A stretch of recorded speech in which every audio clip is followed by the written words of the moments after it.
Meu nome é Adriana, tenho 35 anos e vou compartilhar com vocês a experiência mais aterrorizante e ao mesmo tempo libertadora da minha existência.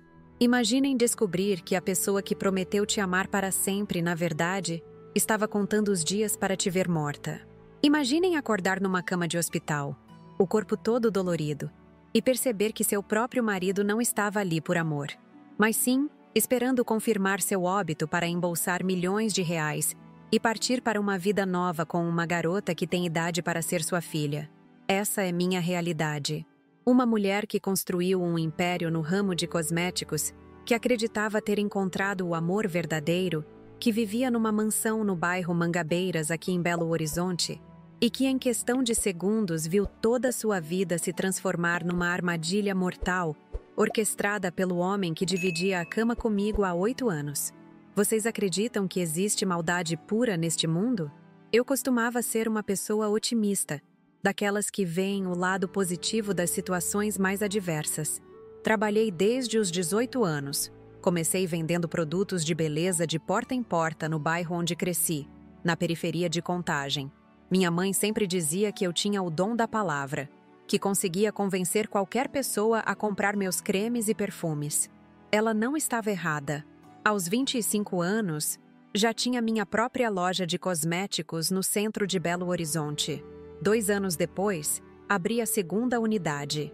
Quando completei 30, possuía uma rede com 5 pontos de venda espalhados pela região metropolitana e estava faturando mais de R$1 milhão por ano.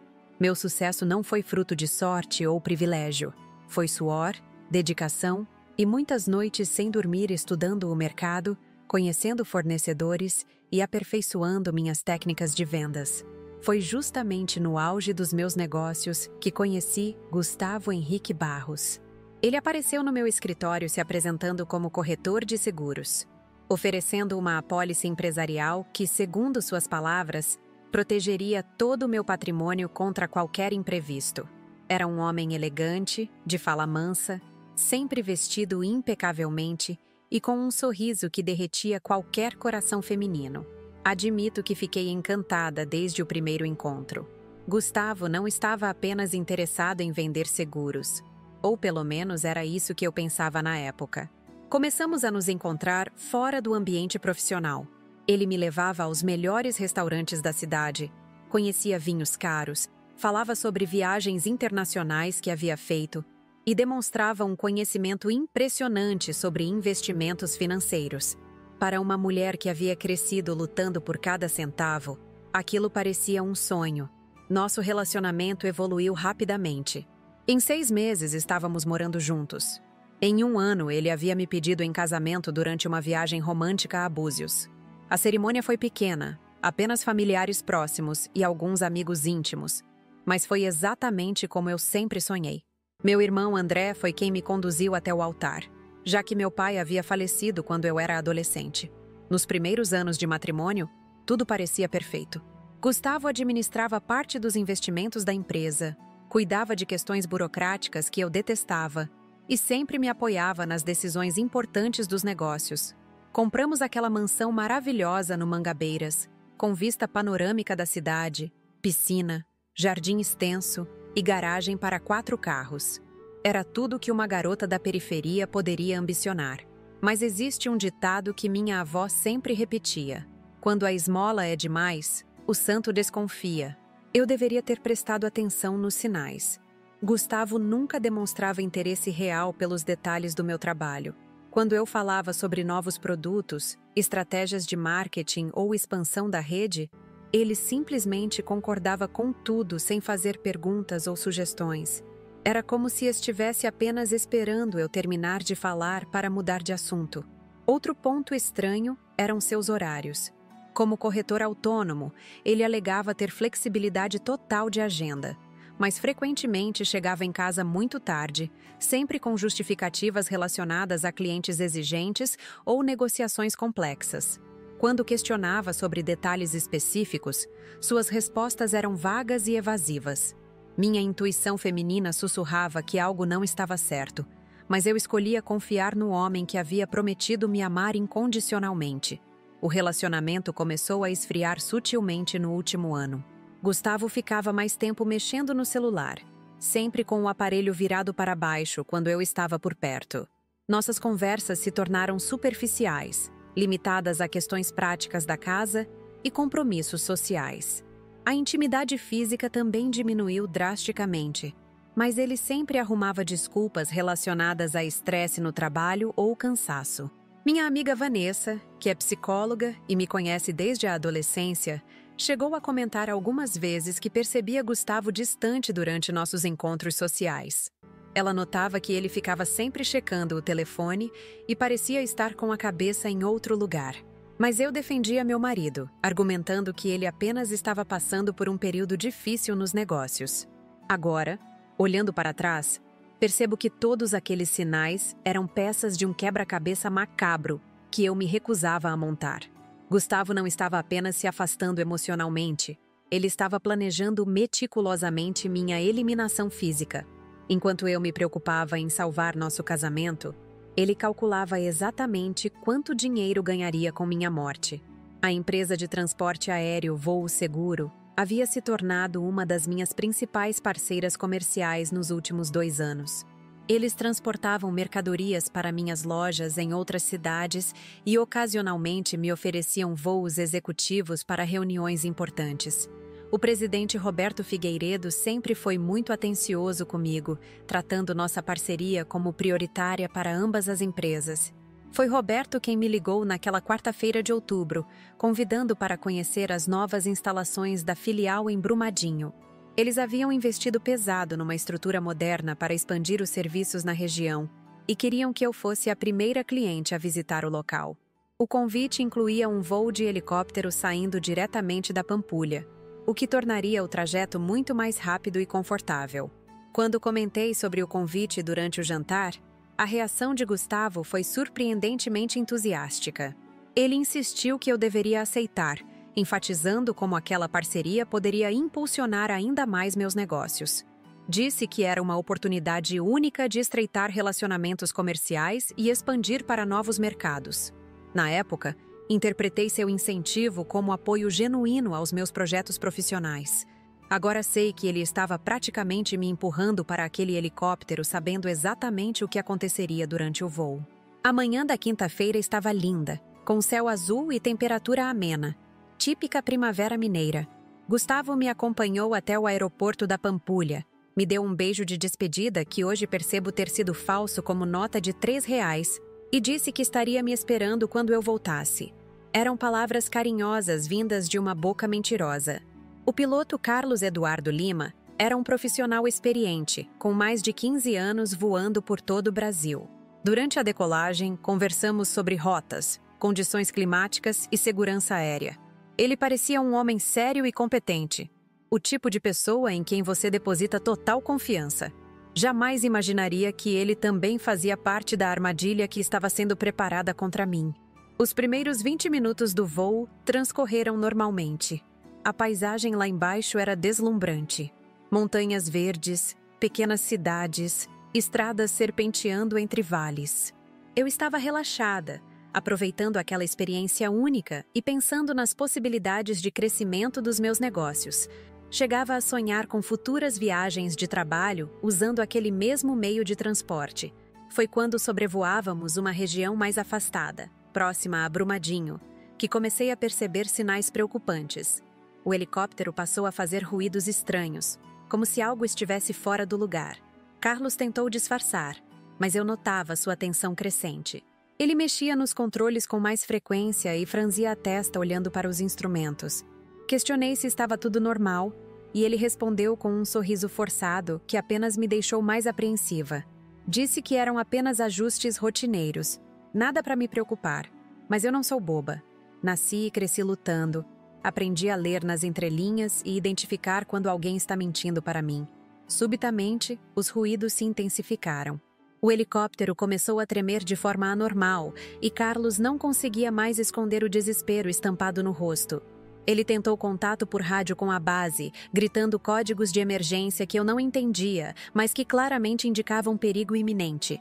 Naquele momento, minha vida inteira passou diante dos olhos como um filme em câmera rápida. Comentem aí, pessoal, de onde vocês estão assistindo esse relato. Quero conhecer pessoas de todas as partes do Brasil que acompanham o canal Vingança do Dia. Se inscrevam porque esta história está apenas começando e vocês não vão acreditar no que descobri sobre esse homem que eu chamava de marido.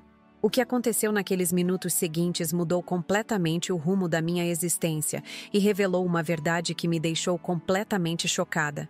Fiquem comigo porque o pior ainda estava por vir. O helicóptero despencou como uma pedra.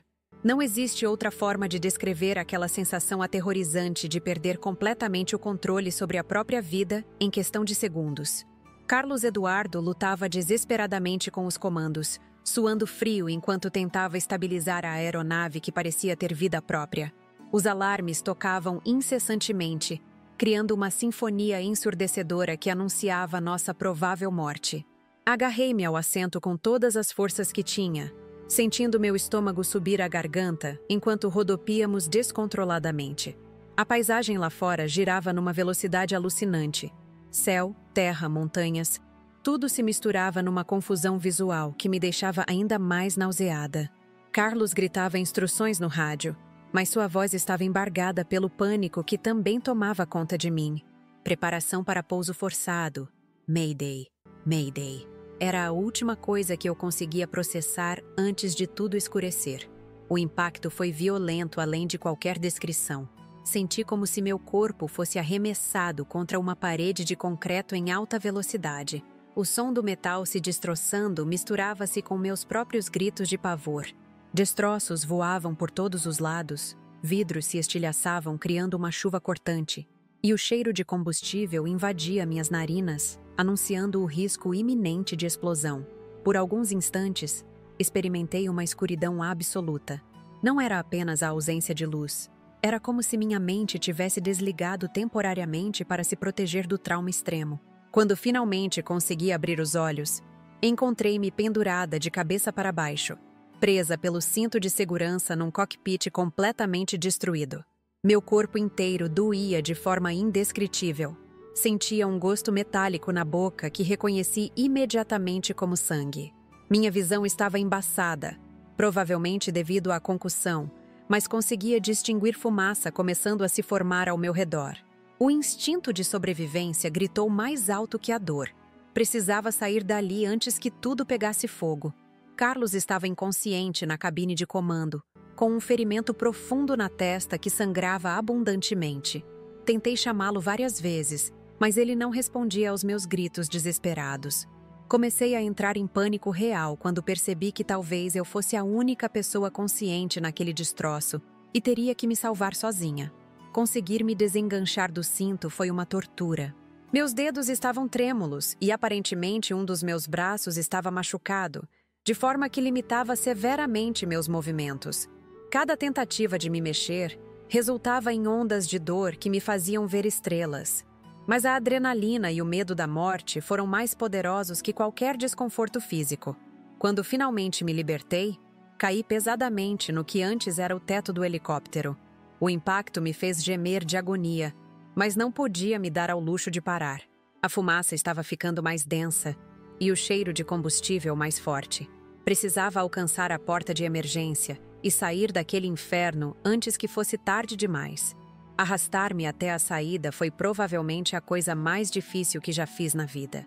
Minha perna esquerda claramente estava fraturada, pois cada movimento enviava facadas de dor por todo o meu corpo. Minhas mãos estavam cortadas pelos cacos de vidro espalhados por toda a superfície, deixando rastros de sangue por onde passava. Mas continuei me arrastando, centímetro por centímetro, motivada unicamente pela vontade de sobreviver. Conseguir abrir a porta foi outro desafio hercúleo. O mecanismo estava amassado pelo impacto e pesava muito mais do que eu tinha força para manejar no meu estado. Chorava de frustração e desespero enquanto empurrava com todo o vigor que ainda restava em mim. Finalmente, depois do que pareceram horas, mas provavelmente foram apenas minutos, a porta cedeu. O ar fresco que invadiu meus pulmões foi como um milagre. Respirei profundamente, tentando expulsar a fumaça tóxica que havia inalado. Olhei ao redor e percebi que havíamos caído numa região rural, cercada por matas e com uma pequena estrada de terra a alguns metros de distância. Era um cenário isolado onde as chances de socorro rápido pareciam mínimas. Mesmo assim, não podia simplesmente ficar ali esperando que alguém aparecesse. Usando as últimas reservas de energia que possuía, consegui me afastar do destroço e me posicionar próxima à estrada. Cada passo era uma agonia suprema, mas sabia que quanto mais longe estivesse do helicóptero, maiores seriam minhas chances de sobrevivência caso ele explodisse. Foi então que avistei uma caminhonete velha se aproximando pela estrada empoeirada. Comecei a acenar desesperadamente, gritando por socorro com a voz que ainda me restava. O veículo parou bruscamente e 2 homens saltaram correndo na minha direção. Eram trabalhadores rurais que estavam voltando para casa depois de um dia de trabalho na fazenda vizinha. "Meu Deus, senhora! O que aconteceu aqui?" perguntou o mais velho dos 2. Um senhor de cabelos grisalhos e rosto marcado pelo sol. "Helicóptero! Caiu!" Consegui balbuciar entre gemidos de dor. "Piloto! Lá dentro! Ferido!" Os homens agiram rapidamente. Enquanto um corria para verificar o estado de Carlos, o outro me amparava e tentava estancar os sangramentos mais aparentes usando trapos que tinha na caminhonete. Ligaram imediatamente para o Corpo de Bombeiros e SAMU, fornecendo informações precisas sobre nossa localização. "Fique calma, moça. Socorro já está vindo", repetia o homem mais novo enquanto improvisava curativos nos meus ferimentos.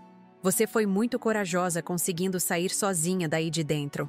O piloto ainda estava vivo quando o tiraram do destroço, mas claramente em estado crítico. Sua respiração era irregular e ele permanecia completamente inconsciente. Os 2 trabalhadores fizeram o possível para mantê-lo estável até a chegada dos profissionais de emergência, demonstrando uma solidariedade humana que me emocionou profundamente mesmo naquele momento de desespero. Quando as sirenes finalmente ecoaram pela região, senti um alívio indescritível. A equipe de resgate trabalhava com eficiência impressionante, avaliando rapidamente nossos ferimentos e preparando o transporte de emergência para o hospital. Fui colocada numa maca e sedada para minimizar a dor durante o trajeto. As últimas imagens que lembro antes de perder a consciência eram das luzes da ambulância cortando a noite que começava a cair e a voz de um paramédico conversando pelo rádio. 2 vítimas de queda de helicóptero. Mulher, aproximadamente 35 anos, politraumatizada, mas consciente. Homem, 40 anos, traumatismo craniano grave, estado crítico. Acordei 2 dias depois numa cama do Hospital Mater Dei, toda entubada e conectada a diversos equipamentos médicos. Meu corpo parecia ter sido atropelado por um trem. Cada músculo, cada osso irradiava dor constante. Mas estava viva, e isso era o que importava naquele momento. A primeira pessoa que vi quando abri os olhos foi Gustavo. Ele estava sentado numa poltrona ao lado da cama, aparentemente dormindo. Quando percebeu que eu havia acordado, saltou imediatamente e se aproximou com uma expressão que na época interpretei como alívio extremo. "Adriana, graças a Deus você acordou. Eu estava desesperado", disse ele, pegando minha mão com cuidado devido aos curativos. Tentei falar, mas minha garganta estava seca como papel. Ele rapidamente trouxe um copo d'água com canudo e me ajudou a beber pequenos goles. A água gelada descendo pela minha garganta foi uma sensação maravilhosa. Parecia que não bebia há semanas. "O que aconteceu?" Consegui murmurar com dificuldade. Gustavo passou a me explicar que havia sido informado sobre o acidente pelo presidente da empresa de transporte aéreo. Disse que correu imediatamente para o hospital e não saiu de perto do meu leito desde então. Relatou que eu tinha sofrido múltiplas fraturas, contusões generalizadas e um traumatismo craniano leve, mas que os médicos garantiam que me recuperaria completamente. "E o piloto?" perguntei, lembrando-me de Carlos Eduardo. "Ele sobreviveu também, mas está em estado mais delicado, traumatismo craniano severo. Os médicos ainda não sabem se ele terá sequelas permanentes", respondeu Gustavo. Durante os dias seguintes, recebi visitas de familiares, amigos e funcionários da minha empresa.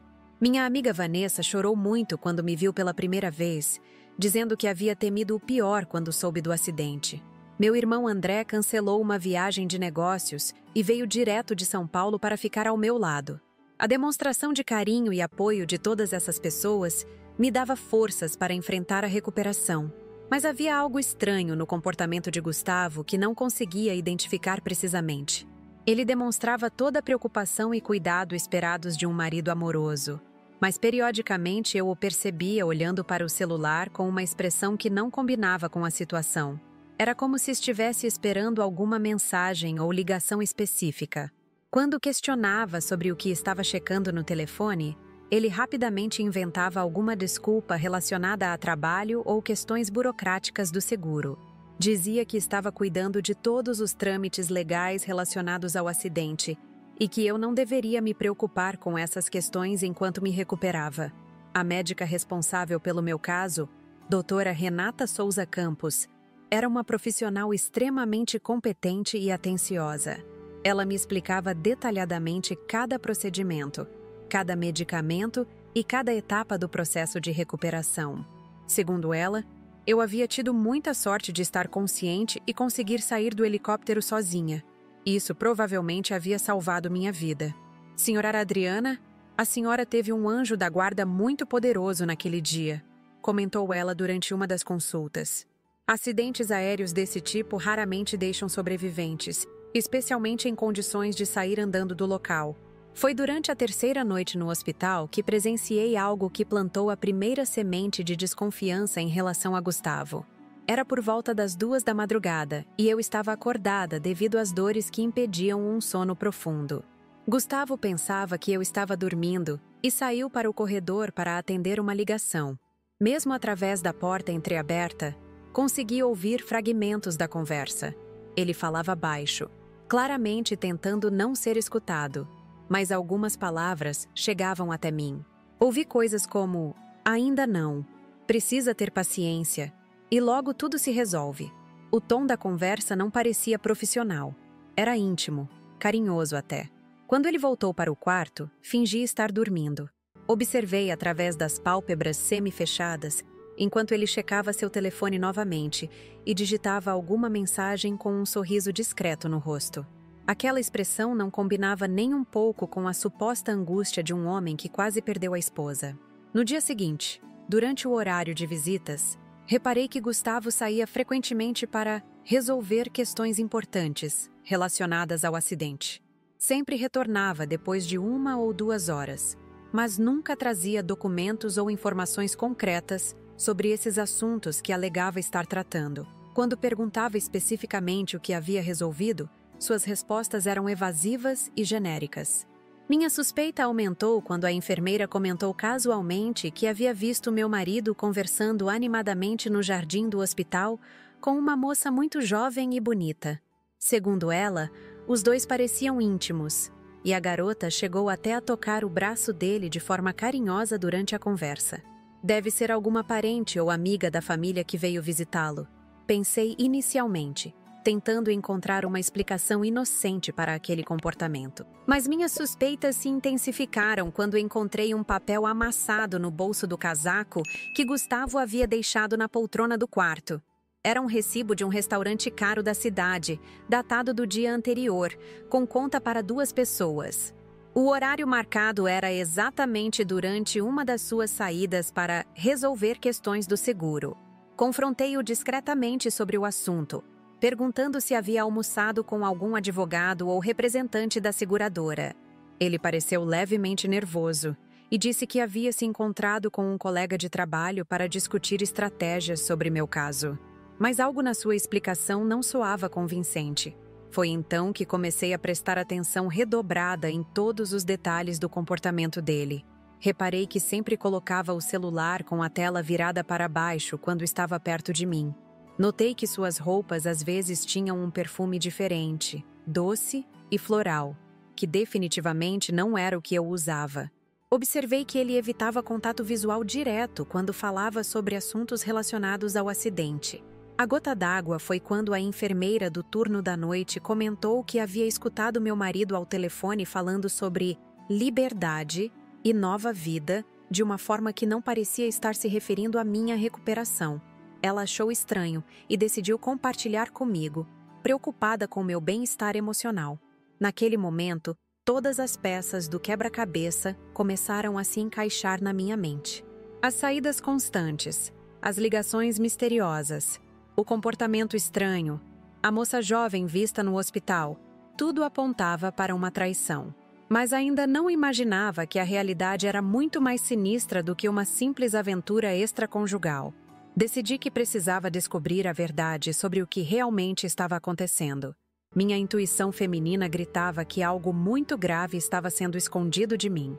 E foi aí que resolvi fingir estar dormindo durante as próximas ligações de Gustavo, para tentar captar mais informações sobre essas conversas suspeitas. O que eu descobriria na noite seguinte mudaria completamente minha percepção sobre o homem com quem havia dividido os últimos 8 anos da minha vida. A noite seguinte foi quando meu mundo desabou completamente. Era por volta das 3 da madrugada quando Gustavo recebeu aquela ligação que mudou tudo para sempre. Eu estava deitada, fingindo dormir profundamente, controlando até mesmo minha respiração para que ele não desconfiasse de nada. O telefone dele vibrou baixinho e vi através das pálpebras semi-fechadas como ele checou a tela antes de atender. "Alô, amor", sussurrou ele, e meu coração gelou instantaneamente. Amor? Ele não estava falando comigo, obviamente, já que pensava que eu dormia. Saiu discretamente do quarto para atender no corredor, mas deixou a porta entreaberta e eu conseguia ouvir perfeitamente cada palavra da conversa que se seguiu. "Jé, não posso falar alto agora. Ela está aqui do lado", ouvi ele dizer com uma ternura na voz que há muito tempo não direcionava para mim. "Jé? Quem era essa Jé que recebia o carinho que deveria ser meu? Eu sei que você está com saudades, bebê. Eu também estou. Mas precisa entender que a situação está complicada aqui no hospital", continuou Gustavo com um tom meloso que me fez sentir náuseas. Forcei-me a permanecer imóvel na cama, mesmo com meu coração batendo tão forte que temia que ele pudesse escutar do corredor. Cada palavra que ouvia era como uma facada no peito, mas precisava saber a extensão completa da traição que estava sendo revelada. "Não, amor. Ela não desconfia de nada ainda. Continua achando que sou o marido perfeito e dedicado", disse ele com uma risada baixa que me arrepiou completamente. A frieza daquelas palavras me mostrou um lado dele que eu jamais havia visto. Ou talvez nunca tivesse prestado atenção suficiente para perceber. "O problema é que ela deveria ter morrido, Jéssica. O plano era para não haver sobreviventes. Agora vou ter que esperar muito mais tempo para conseguir o dinheiro do seguro", continuou Gustavo. E nesse momento, senti como se o chão tivesse se aberto debaixo de mim. Morrido? Plano? Seguro? Minha mente recusava-se a processar o que estava ouvindo. Aquele homem que eu amava, que dormia ao meu lado todas as noites, que conhecia cada detalhe da minha vida íntima, estava conversando sobre minha morte como se fosse um negócio que havia dado errado. "Calma, bebê. Eu sei que você está ansiosa para começarmos nossa vida juntos. Eu também quero isso mais que tudo. Mas agora que ela sobreviveu, tenho que continuar fazendo o papel de marido preocupado, até encontrarmos uma nova oportunidade", prosseguiu ele, cada palavra sendo como veneno em meus ouvidos. O sangue subiu à minha cabeça com tal força que temi desmaiar ali mesmo. Agarrei-me discretamente aos lençóis para manter o controle e não fazer nenhum barulho que pudesse entregar minha vigília. Precisava ouvir tudo, por mais doloroso que fosse, porque agora estava claro que minha vida dependia disso. "Olha, Jé, pelo menos consegui sabotar os equipamentos de segurança do helicóptero como combinamos. O mecânico fez exatamente o que pedi. Danificou o sistema hidráulico de forma que parecesse uma falha natural. Ninguém vai suspeitar que foi proposital", confessou Gustavo com uma naturalidade que me fez perceber que estava conversando com um verdadeiro psicopata. Sabotar. Eles haviam sabotado o helicóptero? Aquele acidente que quase me matou, que deixou o piloto Carlos em estado grave, havia sido planejado friamente por meu próprio marido em parceria com essa tal Jéssica. A descoberta era tão chocante que minha mente demorou alguns segundos para realmente compreender a dimensão do que estava acontecendo. "Sim, amor. Os 5 milhões do seguro de vida dela vai dar para começarmos bem nossa nova vida. Podemos comprar aquela casa na praia que você sempre sonhou, viajar pelo mundo todo, Fazer tudo o que planejamos, disse ele, sonhando acordado com um futuro construído literalmente sobre meu cadáver. 5 milhões? Eu nem sabia que possuía um seguro de vida com esse valor. Gustavo sempre cuidava de todos esses assuntos burocráticos e eu confiava completamente nele. Agora percebia que ele havia aumentado secretamente o valor da apólice, provavelmente planejando meu assassinato há muito mais tempo do que eu poderia imaginar. Não se preocupe com a diferença de idade entre nós, bebê. Quando tivermos todo esse dinheiro, ninguém vai se importar com isso. Você vai ser a mulher rica mais jovem e bonita de Belo Horizonte, falou ele, inflando o ego dessa Jéssica com promessas milionárias financiadas pelo meu sangue. A conversa continuou por mais alguns minutos, com Gustavo tranquilizando sua amante sobre os próximos passos e combinando encontros futuros para planejar melhor as coisas. Eles falaram sobre quando poderiam se mudar para nossa casa em Mangabeiras, como dividiriam meu dinheiro e até mesmo sobre a festa que fariam para celebrar minha morte. Quando ele finalmente desligou e voltou para o quarto, fiz um esforço sobre-humano para manter a respiração controlada e fingir que continuava dormindo profundamente. Ele se aproximou da minha cama, observou meu rosto por alguns instantes, provavelmente verificando se eu havia escutado algo, e depois se acomodou novamente na poltrona. Passei o resto da madrugada em estado de choque absoluto, processando lentamente cada detalhe daquela conversa aterrorizante. Meu próprio marido havia tentado me assassinar. A pessoa que eu mais amava e confiava no mundo tinha orquestrado friamente um plano para me eliminar e ficar com meu dinheiro para sustentar uma garota, que provavelmente tinha idade para ser minha irmã mais nova. Comecei a conectar todos os pontos que antes pareciam desconexos. A insistência dele para que eu aceitasse aquele convite de voo, o entusiasmo exagerado quando comentei sobre a parceria com a empresa de transporte aéreo, as saídas constantes durante minha internação, as ligações misteriosas, a moça jovem vista no jardim do hospital.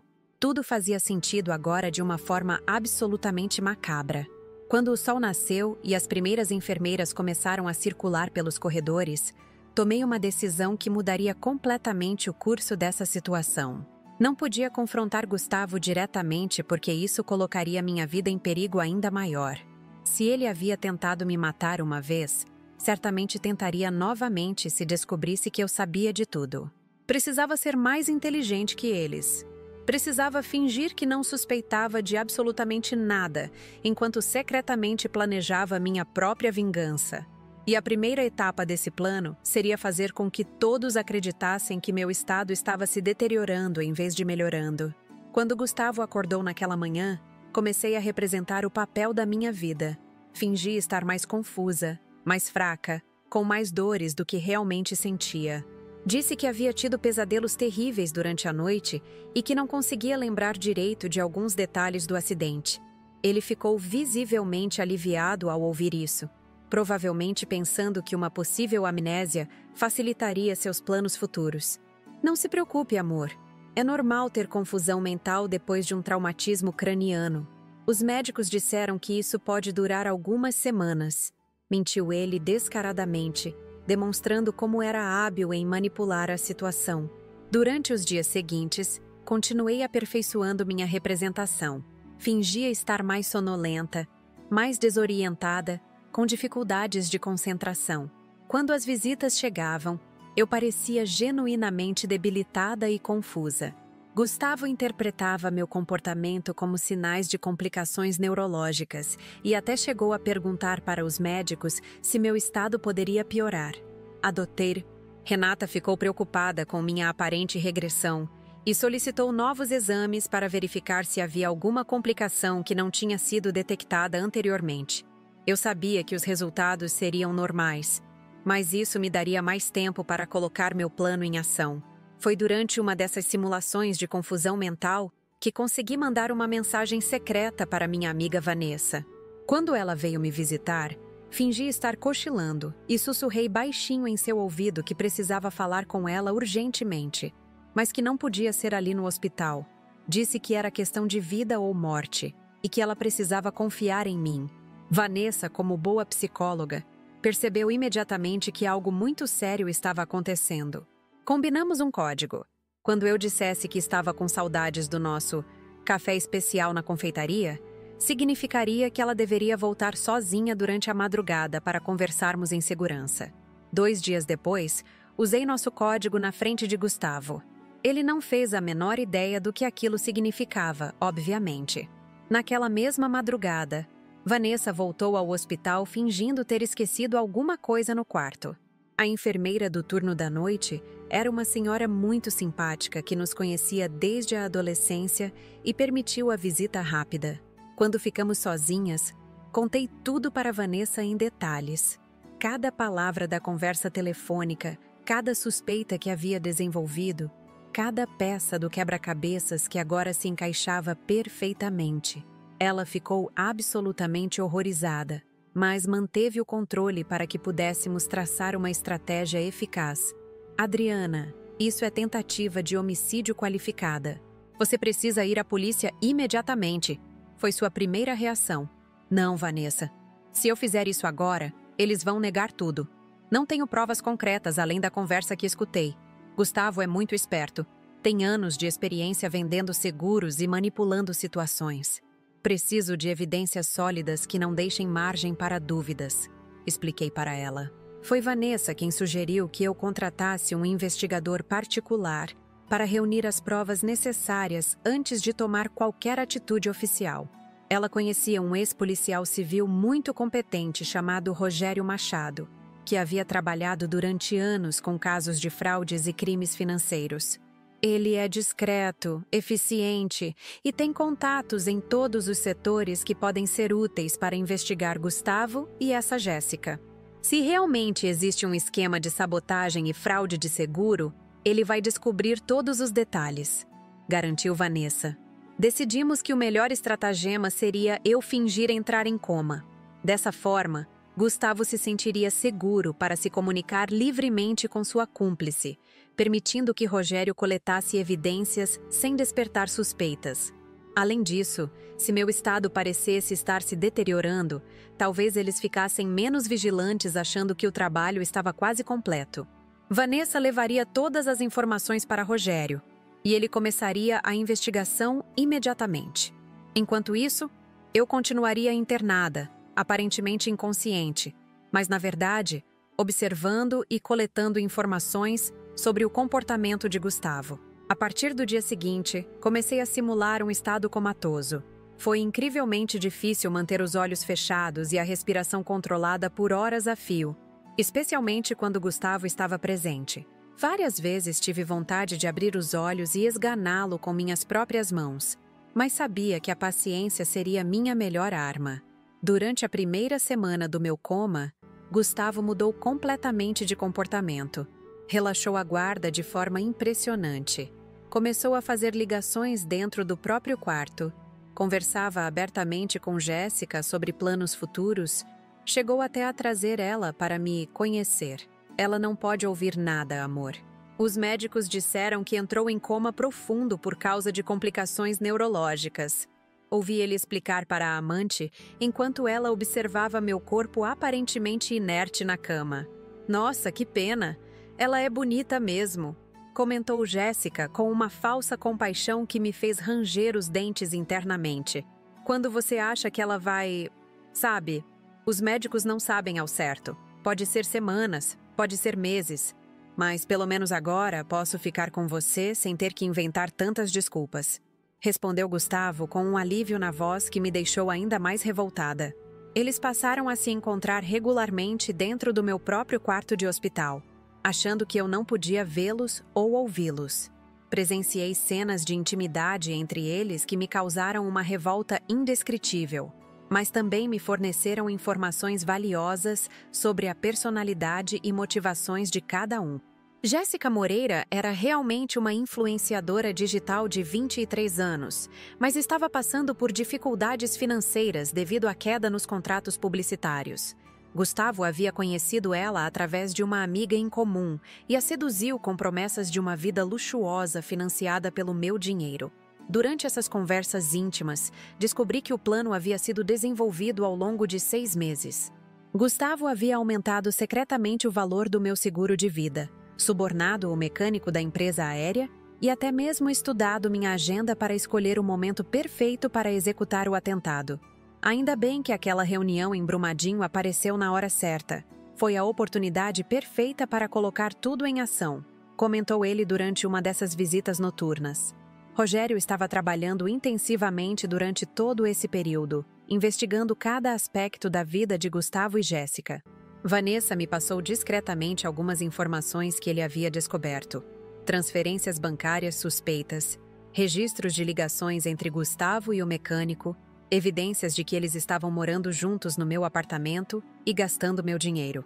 Mas a descoberta mais importante veio quando Rogério conseguiu instalar um equipamento de escuta no carro de Gustavo. Em uma das gravações, captou uma conversa completa onde Gustavo confessava detalhadamente como havia sabotado o helicóptero e planejado minha morte. Após 2 semanas mantendo essa farsa, tínhamos evidências suficientes para destruir completamente a vida desses 2 criminosos. Chegara a hora de planejar minha ressurreição e executar a vingança mais espetacular que Belo Horizonte já havia presenciado. Rogério Machado se mostrou ainda mais competente do que Vanessa havia prometido. Durante aquelas 2 semanas em que mantive a encenação do coma, ele trabalhou como um verdadeiro detetive, descobrindo camadas e mais camadas de corrupção e planejamento criminoso que nem eu imaginava que existiam. Cada nova informação que recebia através de Vanessa me deixava mais chocada com a extensão da maldade de Gustavo. A investigação revelou que meu marido não era apenas um corretor de seguros comum. Ele havia se especializado em fraudes elaboradas ao longo dos anos. Rogério descobriu pelo menos 3 casos anteriores onde Gustavo havia participado de esquemas similares, sempre envolvendo acidentes que pareciam naturais, mas eram cuidadosamente orquestrados. Eu havia me casado com um verdadeiro serial killer financeiro. Adriana, esse homem é muito mais perigoso do que vocês imaginavam, sussurrou Vanessa durante uma de suas visitas noturnas secretas. Rogério encontrou evidências de que ele já estava planejando sua morte desde o 1º ano de casamento. Aumentou gradualmente os valores dos seguros, estudou seus hábitos, mapeou suas vulnerabilidades. Isso foi premeditação pura. O mais aterrorizante era saber que eu havia dormido ao lado de um predador durante todos esses anos, compartilhado intimidades, sonhos e planos futuros com alguém que me via apenas como uma fonte de renda a ser eliminada no momento oportuno. Quantas vezes ele havia me observado dormindo pensando em como seria me matar? Quantas demonstrações de carinho foram apenas teatro para manter a fachada? Rogério conseguiu identificar o mecânico que havia sabotado o helicóptero. Era um homem chamado João Silva, com histórico de problemas financeiros e vícios em jogos de azar. Gustavo o havia conhecido através de contatos do setor aeronáutico e o abordou oferecendo R$20 mil em troca de um pequeno favor técnico. Para alguém desesperado por dinheiro, a proposta deve ter parecido irresistível. O João está completamente aterrorizado desde que soube que você sobreviveu, explicou Vanessa. Rogério conseguiu uma gravação onde ele confessa tudo para a esposa, dizendo que tem medo de ser descoberto e que nunca mais vai aceitar dinheiro de Gustavo para nada. Essa confissão em áudio seria uma das peças mais importantes do quebra-cabeça de evidências que estávamos montando. Além disso, Rogério havia fotografado encontros entre Gustavo e João, documentado as transferências bancárias e até mesmo conseguido cópias dos documentos técnicos que mostravam exatamente quais componentes do helicóptero haviam sido danificados. Enquanto isso, dentro do hospital, eu continuava presenciando cenas que me revoltavam profundamente, mas que também me forneciam munição adicional contra meus algozes. Gustavo e Jéssica haviam se tornado completamente descuidados, tratando meu quarto como se fosse um local privado, onde podiam conversar livremente sobre seus planos criminosos. Durante uma dessas visitas, ouvi Jéssica pressionar Gustavo sobre quando eles poderiam oficializar o relacionamento publicamente. Ela estava ansiosa para postar fotos juntos nas redes sociais e começar a ostentar o estilo de vida luxuoso que ele havia prometido. A resposta dele foi ainda mais chocante do que eu poderia esperar. Bebê, precisamos esperar pelo menos uns 6 meses depois que ela morrer. Se eu aparecer com uma namorada muito nova logo depois da morte da esposa, As pessoas vão suspeitar. Tenho que fazer o luto convincente primeiro, explicou ele com a frieza de um estrategista militar planejando uma batalha. Mas eu não aguento mais esperar. Quero usar as joias dela, dirigir os carros dela, morar na mansão de vez. Por que tenho que ficar escondida como se fosse amante? Reclamou Jéssica com o tom mimado de uma criança que não consegue o que quer. Porque você é minha amante ainda, tecnicamente. Só vai ser minha esposa quando eu estiver viúvo oficialmente. Respondeu Gustavo com uma paciência que demonstrava como ele estava acostumado a manipular pessoas mais jovens e ingênuas. Foi nessa conversa que descobri que eles já estavam vivendo na minha casa, usando meus pertences, dirigindo meus carros e gastando meu dinheiro como se eu já tivesse morrido. Jéssica havia se mudado para lá no dia seguinte ao acidente, trazendo todas suas coisas e se instalando como se fosse a nova dona do local. Amanhã vou levar você para conhecer aquela joalheria cara que ela sempre frequentava. Podemos começar a escolher umas peças bonitas para você, prometeu Gustavo durante outra visita noturna. Imaginar essa garota experimentando minhas joias, dormindo na minha cama, usando meus cosméticos e se sentindo dona de tudo que construí com anos de trabalho árduo, me dava uma raiva que eu mal conseguia conter. Várias vezes tive que me concentrar intensamente para não abrir os olhos e partir para cima dos dois com as próprias mãos. Rogério também havia descoberto detalhes sobre a vida passada de Jéssica que explicavam como ela havia caído na teia de manipulação de Gustavo. Era uma garota de família simples do interior de Minas que havia se mudado para Belo Horizonte sonhando em se tornar modelo ou influenciadora famosa. Sem muita instrução ou experiência de vida, ela se tornou presa fácil para um predador experiente como meu marido. Ela não é má por natureza, Adriana. É só muito jovem, ingênua e deslumbrada com a possibilidade de ter dinheiro fácil, analisou Vanessa durante uma de nossas conversas secretas. Gustavo se aproveitou da vulnerabilidade dela exatamente como fez com você, mas de maneiras diferentes. Isso não diminuía minha raiva contra Jéssica, obviamente. Ela havia concordado conscientemente com um plano para me assassinar, independentemente das manipulações que havia sofrido. Mas me ajudava a entender a dinâmica do relacionamento entre eles e como Gustavo operava para conseguir cúmplices para seus crimes. Durante a segunda semana da minha encenação, aconteceu algo que acelerou nossos planos de vingança.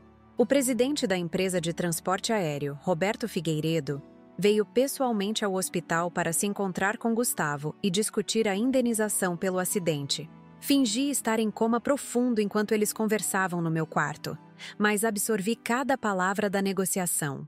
Senhor Gustavo, nossa empresa assume total responsabilidade pelo acidente.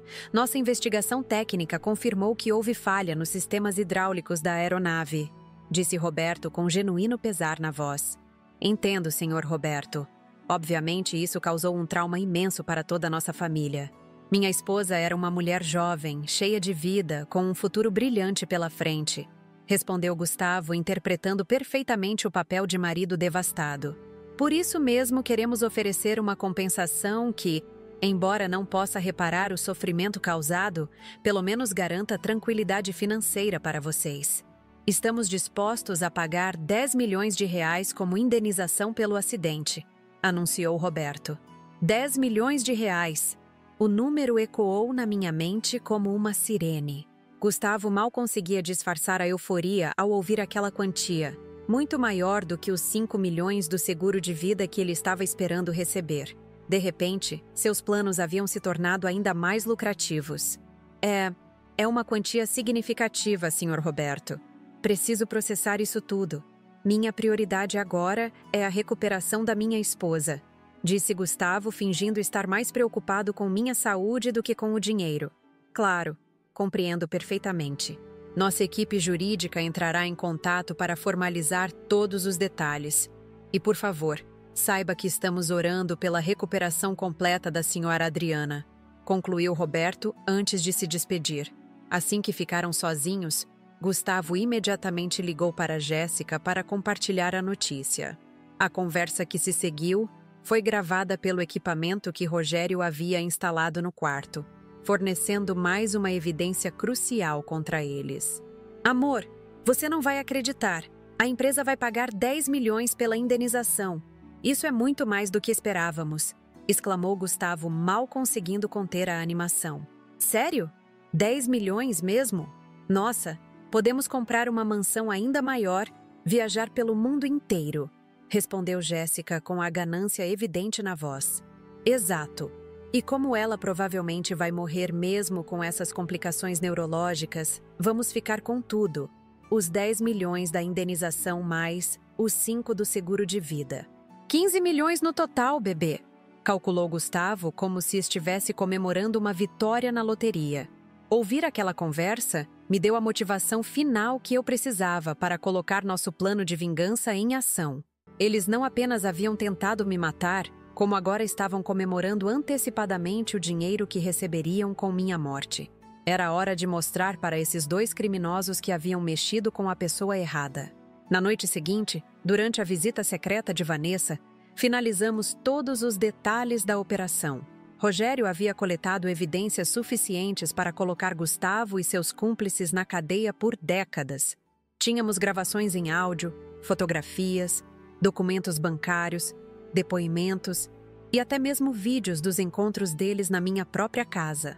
Adriana, chegou a hora de você acordar desse coma. Rogério já contatou a imprensa e a polícia. Amanhã de manhã faremos uma coletiva de imprensa que vai expor toda a verdade e entregar as evidências às autoridades, explicou Vanessa com os olhos brilhando de ansiedade. Como você quer fazer sua ressurreição? Podemos simplesmente dizer que você recuperou a consciência naturalmente? Ou prefere algo mais dramático? Perguntou ela, sabendo que eu estava planejando algo especial para o momento da revelação. Quero algo que eles jamais esqueçam pelo resto de suas vidas miseráveis. Respondi com uma determinação que surpreendeu até mesmo a mim. Vou acordar exatamente quando Gustavo estiver aqui com Jéssica, para que os 2 presenciem minha ressurreição antes de serem presos. Também havia decidido aceitar imediatamente a proposta de indenização da empresa de transporte aéreo. 10 milhões de reais seriam muito úteis para reconstruir minha vida e financiar a melhor equipe jurídica possível para garantir que Gustavo e seus cúmplices recebessem as penas máximas pelos crimes cometidos. Vanessa trouxe também a notícia de que a advogada que ela havia contatado, doutora Patrícia Rocha Oliveira, estava extremamente confiante sobre o processo criminal. Com todas as evidências que possuíamos, seria impossível para Gustavo escapar de uma condenação por tentativa de homicídio qualificado, além de fraude, corrupção e associação criminosa. Patrícia disse que esse caso vai se tornar histórico em Minas Gerais. Raramente se vê um esquema tão elaborado de tentativa de homicídio sendo desmascarado com tantas evidências concretas, comentou Vanessa. A perspectiva de justiça me enchia de satisfação. Mas eu queria mais do que simplesmente ver Gustavo preso. Queria humilhá-lo publicamente, destruir sua reputação para sempre e garantir que todo mundo soubesse que tipo de monstro ele realmente era. Por isso, a coletiva de imprensa seria fundamental para meus objetivos. Passei minha última noite fingindo estar em coma, repassando mentalmente cada detalhe do que diria no dia seguinte. Queria que minha declaração fosse perfeita, impactante e devastadora para meus algozes.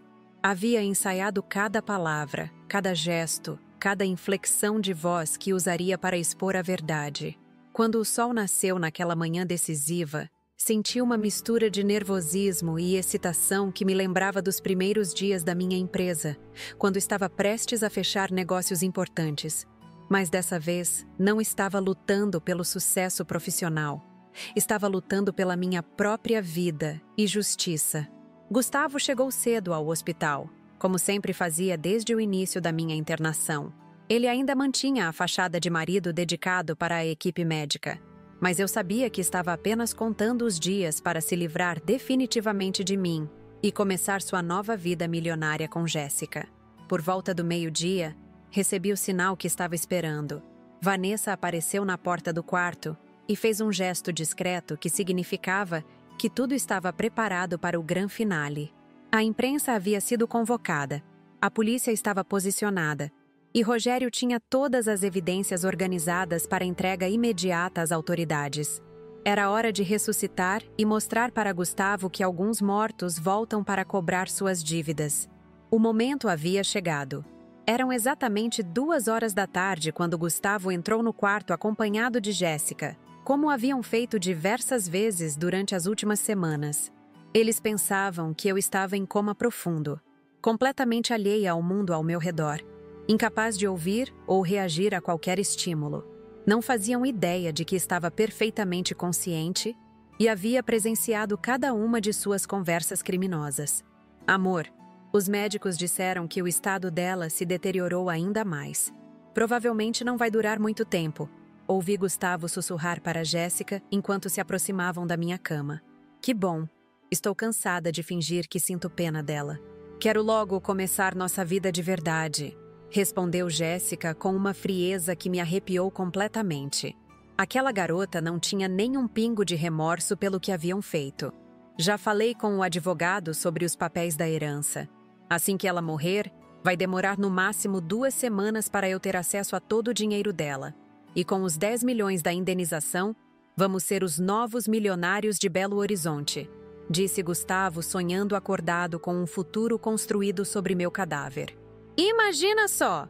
Vou poder comprar todas as roupas de grife que eu quiser, fazer plásticas, viajar pelo mundo inteiro. Vou ser a influenciadora mais rica e invejada de toda Minas Gerais, fantasiou Jéssica, com os olhos brilhando de ganância. Aquele era exatamente o momento que eu estava esperando. Vanessa já havia confirmado que a imprensa estava reunida no auditório do hospital e a polícia posicionada estrategicamente nos corredores. Tudo estava preparado para o show da minha vida. Ou melhor, da minha ressurreição. Lentamente, comecei a abrir os olhos. Primeiro apenas uma fresta, como se estivesse lutando para recuperar a consciência depois de semanas em estado vegetativo. Gustavo e Jéssica estavam de costas para mim, olhando pela janela e conversando sobre quais carros de luxo iriam comprar com meu dinheiro. Gustavo, murmurei com a voz fraca e rouca, como se estivesse falando pela primeira vez após um coma prolongado. Eles se viraram imediatamente, com expressões de choque absoluto estampadas nos rostos. Jéssica chegou a dar um passo para trás, como se tivesse visto um fantasma, o que, de certa forma, era exatamente isso que estava acontecendo para eles. «Adriana! Meu Deus, você acordou!» exclamou Gustavo, tentando disfarçar o terror com uma falsa alegria. Mas eu podia ver o pânico em seus olhos. Ele estava calculando rapidamente as implicações da minha recuperação para seus planos criminosos. Quanto tempo? Eu estive desacordada? Perguntei, fingindo confusão e desorientação. Como seria natural para alguém que acabou de sair de um coma. 2 semanas, amor. Você teve complicações neurológicas depois do acidente. Estávamos muito preocupados. Mentiu Gustavo, se aproximando da cama com cuidado, como se ainda não conseguisse acreditar no que estava vendo. Jéssica permanecia paralisada no canto do quarto, claramente sem saber como reagir àquela situação imprevista. Seu rosto havia empalidecido, e ela mexia nervosamente com as mãos, tentando processar como minha recuperação afetaria os planos que eles haviam feito. Quem é ela? Perguntei, apontando discretamente para Jéssica, fingindo não conseguir focar direito a visão. Ah, ela é uma enfermeira especial que eu contratei para cuidar de você, improvisou Gustavo rapidamente. Jéssica, pode nos dar um momento a sós, por favor? Claro, senhor Gustavo. Fico feliz que sua esposa tenha se recuperado. Gaguejou Jéssica, saindo apressadamente do quarto, provavelmente para ligar para alguém e relatar aquela reviravolta inesperada. Assim que ficamos sozinhos, Gustavo se sentou na beira da cama e pegou minha mão com uma ternura completamente falsa. Era revoltante sentir o toque de alguém que havia tentado me assassinar, mas precisava manter a encenação por mais alguns minutos. Amor, você me deu o maior susto da minha vida. Pensei que ia te perder para sempre, disse ele com lágrimas falsas nos olhos. Que ator convincente. Se eu não soubesse a verdade, realmente acreditaria em sua preocupação. O que aconteceu comigo? Por que estou aqui? Continuei fingindo amnésia parcial para fazer com que ele relaxasse completamente a guarda. Você sofreu um acidente de helicóptero voltando de Brumadinho. Foi muito grave, mas graças a Deus você sobreviveu. Os médicos disseram que você teve muita sorte, explicou ele, omitindo convenientemente o fato de que havia sabotado a aeronave. Nesse momento, ouvi passos se aproximando no corredor. Era o sinal que estava esperando. Vanessa apareceu na porta acompanhada de Rogério, da doutora Patrícia e de 3 policiais em trajes civis. Atrás deles, vinham os repórteres e cinegrafistas que haviam sido convocados para presenciar aquele momento histórico. Gustavo Henrique Barros, disse o delegado se identificando e mostrando a carteira. O senhor está preso por tentativa de homicídio qualificado, fraude e corrupção ativa. A expressão no rosto de Gustavo foi impagável. Passou do branco ao vermelho em questão de segundos, como se todos os seus pesadelos mais terríveis tivessem se materializado simultaneamente. Seus olhos se voltaram para mim com uma mistura de horror e compreensão. Ele finalmente percebia que havia caído numa armadilha. Como vocês... gaguejou ele tentando entender o que estava acontecendo. Como descobrimos seu plano para me matar? Completei a frase dele, agora falando com voz firme e clara, abandonando completamente a encenação de confusão. Muito simples, querido marido. Ouvi cada palavra das suas conversas com Jéssica durante essas 2 semanas. Fingi estar em coma para coletar evidências contra vocês. Isso é impossível! Você estava inconsciente. Os médicos confirmaram, protestou Gustavo, ainda tentando negar o óbvio. Os médicos confirmaram que eu fingi estar inconsciente. Você realmente achou que conseguiria me matar e ficar com meu dinheiro? Respondi me levantando da cama com movimentos firmes que demonstravam minha total recuperação. Rogério se adiantou e começou a apresentar as evidências que havíamos coletado. Senhor, Gustavo, temos gravações de suas conversas confessando o crime, fotografias de seus encontros com o mecânico João Silva, registros das transferências bancárias que fez para ele e até mesmo vídeos de vocês comemorando a suposta morte da sua esposa. Além disso, continuou a doutora Patrícia, temos o depoimento detalhado do mecânico João Silva, que confessou ter sabotado o helicóptero a pedido seu em troca de R$20 mil. Ele já está prestando depoimento na delegacia neste exato momento. As câmeras registravam cada segundo daquela exposição humilhante. Gustavo tentou correr, mas os policiais o imobilizaram rapidamente e colocaram as algemas. Seus gritos de protesto ecoavam pelos corredores do hospital enquanto era levado para a viatura. Adriana, você não pode fazer isso comigo! Éramos casados! Eu te amava! Gritava ele desesperadamente, tentando uma última manipulação emocional. Você me amava tanto que tentou me assassinar por dinheiro. Respondi com uma frieza que nem eu sabia possuir. Agora vai ter o resto da vida na cadeia para pensar no que perdeu. Jéssica foi presa minutos depois no estacionamento do hospital, onde tentava escapar dentro do meu próprio carro. Quando a trouxeram algemada de volta ao quarto, ela chorava copiosamente e implorava por perdão. Adriana, por favor! Eu não queria fazer mal para você! Foi tudo ideia dele! Ele me convenceu de que você ia morrer mesmo e que não fazia diferença! Suplicava ela com a maquiagem completamente borrada pelas lágrimas. Você concordou conscientemente com um plano para me matar. Não importa quem teve a ideia primeiro. Respondi sem demonstrar nenhuma compaixão. Agora as duas vão descobrir como é a vida sem dinheiro fácil. A coletiva de imprensa que se seguiu foi ainda mais satisfatória do que eu havia imaginado. O auditório do hospital estava lotado com repórteres de todas as emissoras de televisão, rádios e jornais de Minas Gerais. A história de uma empresária que havia fingido estar em coma para desmascarar o próprio marido assassino se espalhou como fogo por todo o país. Senhores jornalistas, comecei minha declaração oficial. Hoje estou aqui para expor um crime hediondo que foi cometido contra mim pelo homem que prometeu me amar e proteger até que a morte nos separasse. Ironicamente, ele tentou acelerar essa separação de forma criminosa. Contei toda a história em detalhes, desde as primeiras suspeitas até o momento da prisão. Expliquei como havia descoberto o plano, como havia fingido estar em coma e como havíamos coletado todas as evidências necessárias para garantir a condenação dos criminosos. Quero que esta história sirva de alerta para todas as mulheres que podem estar vivendo situações similares. Declarei, olhando diretamente para as câmeras. Confiem em seus instintos. Se algo parece errado no comportamento do seu companheiro, investiguem. Sua vida pode depender disso. A repercussão na mídia foi absolutamente extraordinária. Em poucas horas, minha história estava sendo comentada em programas de televisão, redes sociais e portais de notícias por todo o Brasil. Recebi mensagens de apoio de milhares de pessoas, especialmente mulheres que se identificaram com minha situação.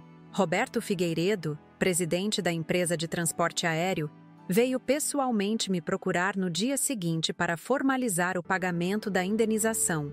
Ele estava visivelmente constrangido por ter oferecido o dinheiro na frente de Gustavo, sem saber que estava contribuindo involuntariamente para a motivação do crime.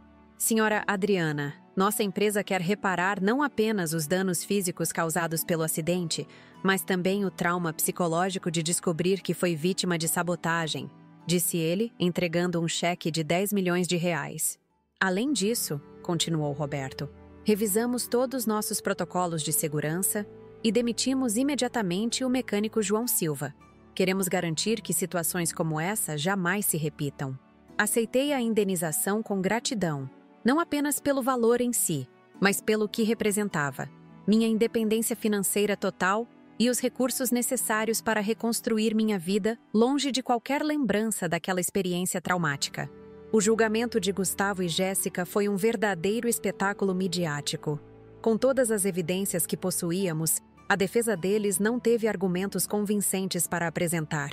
Gustavo foi condenado a 15 anos de prisão por tentativa de homicídio qualificado, fraude e corrupção.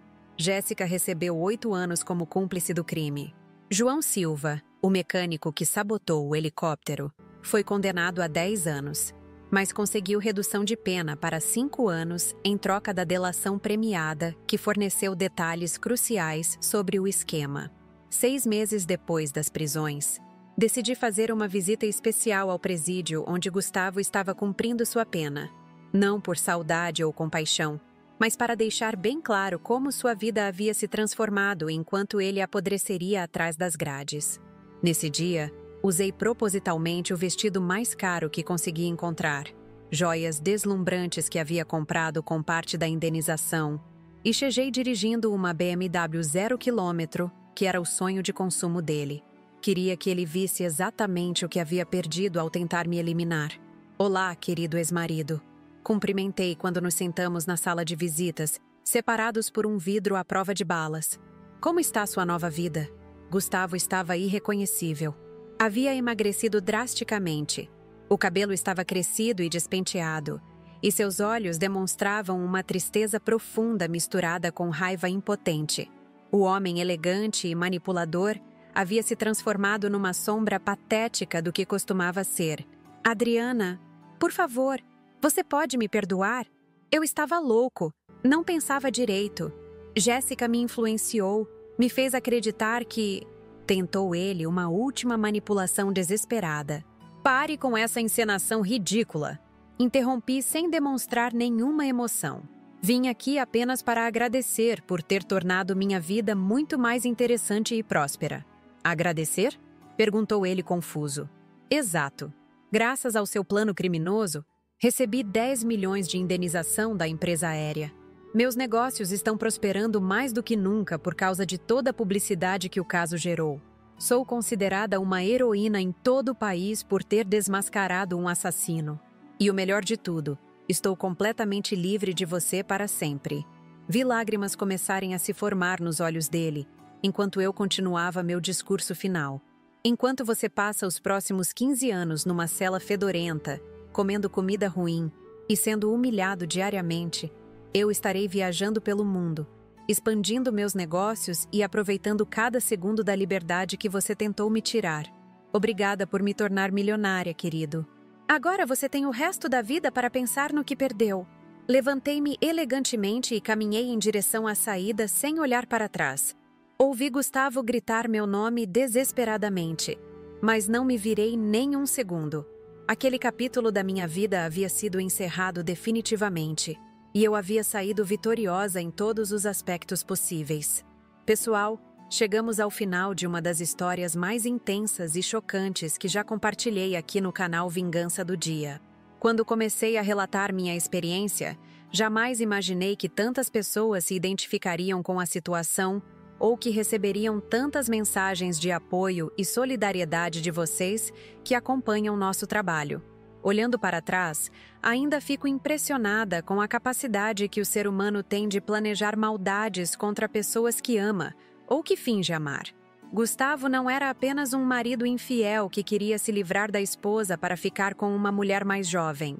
Ele era um verdadeiro predador financeiro que estudou minuciosamente cada aspecto da minha vida, para orquestrar meu assassinato da forma mais lucrativa possível.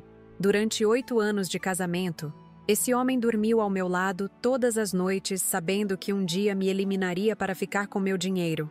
Quantas vezes ele me observou dormindo, imaginando como seria me ver morta? Quantas demonstrações de carinho foram apenas teatro para manter a fachada de marido amoroso? Quantas vezes ele fingiu se preocupar com minha segurança, enquanto secretamente planejava minha destruição? O mais aterrorizante é descobrir que você pode viver anos ao lado de alguém sem realmente conhecer sua verdadeira natureza. Gustavo era um ator nato, capaz de interpretar qualquer papel necessário para atingir seus objetivos. Ele me seduziu com charme e elegância. Conquistou minha confiança através de anos de convivência aparentemente harmoniosa. E depois usou todas as informações íntimas que possuía sobre mim para planejar minha morte de forma que parecesse um acidente natural. A descoberta de que ele havia aumentado secretamente o valor do meu seguro de vida foi uma das revelações mais chocantes de toda essa experiência. Enquanto eu acreditava que ele cuidava dos aspectos burocráticos da nossa vida por amor e dedicação, na verdade ele estava preparando meticulosamente o terreno para lucrar com meu falecimento. Cada documento assinado, cada apólice renovada, era mais um passo no caminho da minha sentença de morte. E Jéssica? Aquela garota de 23 anos que se deixou seduzir pelas promessas de riqueza fácil e vida luxuosa financiada pelo meu sangue? Ela pode alegar que era jovem, ingênua e manipulada por um homem mais experiente. Mas a verdade é que concordou conscientemente com um plano de homicídio. Sua ganância foi mais forte que qualquer princípio moral ou humano que pudesse possuir. Durante aquelas 2 semanas fingindo estar em coma, presenciei conversas entre eles que me mostraram o quão profunda era a maldade de ambos. Não demonstravam nenhum pingo de remorso pelo que haviam feito. Pelo contrário, faziam planos detalhados sobre como gastariam meu dinheiro, que carros comprariam, que viagens fariam, como dividiriam meus bens pessoais. Era como se eu já estivesse morta e sepultada para eles. A parte mais revoltante era vê-los usando minha própria casa como ninho de amor, dormindo na minha cama, dirigindo meus carros, comendo com meus utensílios, gastando meu dinheiro e fazendo planos para o futuro, como se fossem os legítimos donos de tudo que construí com anos de trabalho árduo. Jéssica havia se instalado completamente na minha vida, substituindo-me em todos os aspectos, antes mesmo da minha morte oficial. Mas vocês sabem o que mais me impressiona nessa história toda? A força que descobri dentro de mim para superar uma situação que poderia ter me destruído completamente. Quando acordei naquela cama de hospital quebrada em vários pedaços, poderia ter me entregado ao papel de vítima e passado o resto da vida lamentando minha sorte. Em vez disso, escolhi lutar de volta. A decisão de fingir estar em coma foi arriscada e exigiu uma força de vontade que eu nem sabia que possuía. Ficar horas e horas imóvel numa cama, controlando até mesmo a respiração, ouvindo conversas que me revoltavam profundamente, presenciando cenas de intimidade entre meu marido e sua amante no meu próprio quarto de hospital. Tudo isso foi uma tortura psicológica indescritível. Mas cada segundo de sofrimento valeu a pena quando vi a cara de desespero absoluto de Gustavo no momento em que abri os olhos e ele percebeu que havia caído numa armadilha. Aquela expressão de horror e compreensão quando entendeu que todos seus planos haviam desmoronado foi mais satisfatória que qualquer vingança que eu poderia ter imaginado. A investigação conduzida por Rogério revelou camadas de corrupção e planejamento criminoso que iam muito além do que eu imaginava inicialmente. Descobrimos que Gustavo havia participado de esquemas similares no passado, sempre se aproveitando de mulheres financeiramente bem-sucedidas, para depois eliminá-las quando se tornavam mais lucrativas mortas do que vivas. Eu não era sua primeira vítima. Era apenas a primeira que conseguiu se vingar. O mecânico João Silva era apenas mais uma peça no tabuleiro de xadrez macabro que Gustavo havia montado. Um homem desesperado por dinheiro, viciado em jogos, foi a ferramenta perfeita para executar a sabotagem técnica que quase me matou. 20 mil reais foi o preço que ele colocou na minha vida. Hoje, ele está pagando com 5 anos de cadeia por ter aceitado esse dinheiro sujo. A coletiva de imprensa foi um dos momentos mais marcantes de toda essa experiência. Ver dezenas de jornalistas documentando cada palavra da minha história, transmitindo para todo o Brasil a verdade sobre o que havia acontecido, foi profundamente gratificante. Não era apenas sobre expor meus algozes, era sobre alertar outras mulheres que poderiam estar vivendo situações similares sem perceber. A repercussão nacional que meu caso teve me mostrou como histórias reais de superação e justiça tocam profundamente as pessoas. Recebi milhares de mensagens de mulheres contando suas próprias experiências com relacionamentos abusivos, manipulação financeira e até mesmo suspeitas de que seus companheiros poderiam estar tramando contra elas. Minha história se tornou um símbolo de resistência feminina contra a violência doméstica. Os 10 milhões de reais da indenização não foram apenas uma compensação financeira, foram o símbolo da minha liberdade total e definitiva. Com esse dinheiro, pude reconstruir minha vida exatamente do jeito que sempre sonhei, sem ter que prestar contas para ninguém, sem divisões ou compromissos com pessoas que não mereciam minha confiança. Expandi meus negócios de cosméticos para outros estados. Investi em novas tecnologias. Contratei os melhores profissionais do mercado e transformei minha empresa numa das mais respeitadas do setor de beleza em todo o país. O que Gustavo tentou destruir se tornou mais forte e próspero do que jamais havia sido. A visita que fiz ao presídio foi necessária para meu fechamento emocional. Ver Gustavo naquela situação deplorável, transformado numa sombra patética do homem elegante que costumava ser, me deu a certeza de que a justiça havia sido feita de forma completa. Ele perdeu literalmente tudo: a liberdade, o dinheiro, a dignidade, o futuro que havia planejado e principalmente a mulher que realmente o amava. Jéssica também aprendeu da pior forma possível que dinheiro fácil sempre tem um preço muito alto. Aos 23 anos, ela terá uma ficha criminal que a seguirá pelo resto da vida. Quando sair da prisão, será uma mulher marcada pela sociedade, sem perspectivas profissionais e sem o estilo de vida luxuoso que tanto almejava. Hoje, 3 anos depois de todo esse pesadelo, posso dizer que sou uma mulher completamente diferente da que entrou naquele helicóptero em Brumadinho. Sou mais forte, mais independente, mais confiante nas minhas próprias decisões e principalmente muito mais seletiva em relação às pessoas que permito entrar na minha vida. Aprendi que sinais de alerta em relacionamentos devem ser levados a sério sempre. Comportamentos evasivos, mentiras pequenas que se acumulam, mudanças súbitas de humor ou interesse, secretismo excessivo com telefone e computador, tudo isso pode indicar que algo está errado e merece investigação. Também descobri a importância de manter sempre minha independência financeira e conhecimento detalhado sobre meus próprios bens e investimentos. Nunca mais vou delegar completamente o controle das minhas finanças para nenhum companheiro, por mais confiável que pareça ser. Meu dinheiro, minhas regras. A experiência me ensinou que mulheres fortes incomodam homens fracos e predadores. Quanto mais bem-sucedida eu me tornava profissionalmente, mais perigosa me tornava para Gustavo, que via minha prosperidade apenas como uma oportunidade de enriquecimento pessoal.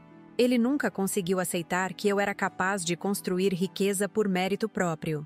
Pessoal, por isso é tão importante que vocês se inscrevam aqui no canal Vingança do Dia e ativem o sininho das notificações. Histórias como a minha precisam ser contadas para alertar outras pessoas sobre os perigos que podem estar escondidos até mesmo dentro dos próprios lares. Cada inscrito, cada visualização, cada compartilhamento ajuda essas mensagens de alerta chegarem a mais gente que precisa ouvir. Olhem também os outros vídeos que já postamos aqui no canal. Temos dezenas de relatos reais de pessoas que enfrentaram situações de traição, manipulação, violência doméstica e conseguiram dar a volta por cima. São histórias inspiradoras que mostram como é possível superar qualquer adversidade quando temos determinação e apoio adequado. Deixem seus comentários contando o que acharam da minha história. Querem saber se conhecem casos similares, se já passaram por situações parecidas, se têm dúvidas sobre relacionamentos abusivos ou qualquer outra coisa relacionada ao tema. Leio todos os comentários pessoalmente e sempre que possível respondo vocês diretamente. E por favor, não esqueçam de deixar aquele like maroto no vídeo. Isso ajuda muito o algoritmo do YouTube a mostrar nosso conteúdo para mais pessoas que precisam dessas informações. Quanto mais engagement nossos vídeos tiverem, mais vidas poderemos tocar com nossas mensagens. Gente, preciso ser sincera com vocês sobre uma coisa importante. Produzir conteúdo diário de qualidade para este canal envolve muitos custos que vocês nem imaginam. Temos que pagar editores profissionais, equipment de gravação, softwares especializados, internet de alta velocidade e ainda investir tempo integral pesquisando, roteirizando e gravando cada história. Por isso criamos o Valeu Demais, que é uma forma de vocês ajudarem financeiramente nosso trabalho através de doações voluntárias. Qualquer valor faz diferença e contribui para mantermos a qualidade e regularidade das nossas postagens. É uma forma de vocês retribuírem o valor que nosso conteúdo agrega às suas vidas. Com o apoio de vocês através do Valeu Demais, conseguimos investir em equipamentos melhores, contratar mais profissionais qualificados e dedicar ainda mais tempo para trazer histórias cada vez mais impactantes e bem produzidas. Cada real doado se transforma em conteúdo de maior qualidade para vocês. Sei que muitos seguidores do canal são pessoas trabalhadoras como eu, que conquistaram suas conquistas com muito esforço. Por isso entendo perfeitamente quem não pode contribuir financeiramente neste momento. Mas se você tem condições e nosso trabalho realmente faz diferença na sua vida, considere fazer uma doação no Valeu Demais. Comentem aí embaixo o que mais chamou a atenção de vocês nesta história. Foi a frieza do Gustavo planejando minha morte? A ganância da Jéssica? Minha coragem de fingir estar em coma? O momento da vingança quando eles foram presos? Quero saber qual parte mais impactou vocês. E me contem também, vocês já perceberam sinais estranhos em algum relacionamento? Já tiveram aquela sensação de que algo não estava certo, mas não sabiam explicar o quê? Já descobriram mentiras que pareciam pequenas, mas depois se revelaram parte de algo muito maior? Dividam suas experiências nos comentários. Muitas vezes, ouvir relatos de outras pessoas nos ajuda a enxergar situações da nossa própria vida com mais clareza. Este espaço é nosso, onde podemos trocar experiências e nos apoiar mutuamente. Para quem está enfrentando situações similares agora, meu conselho é: confiem nos seus instintos. Se alguma coisa parece errada, provavelmente está errada mesmo. Não tenham medo de investigar, questionar e buscar a verdade. Às vezes, nossa própria vida pode depender dessa coragem. Obrigada por chegarem até o final deste relato. Sei que foi uma história longa e intensa, mas era importante contar todos os detalhes para que vocês entendessem a dimensão completa do que aconteceu. Espero que minha experiência possa servir de alerta e inspiração para cada um de vocês. Inscrevam-se no canal Vingança do Dia, curtam este vídeo, compartilhem com pessoas que precisam ouvir mensagens como esta e contribuam com o Valeu Demais se tiverem condições. Juntos vamos construir uma comunidade cada vez mais forte de pessoas que se apoiam e se protegem mutuamente. Até a próxima história, pessoal! E lembrem-se sempre, a vingança pode ser um prato que se come frio, mas quando bem servida, é deliciosa.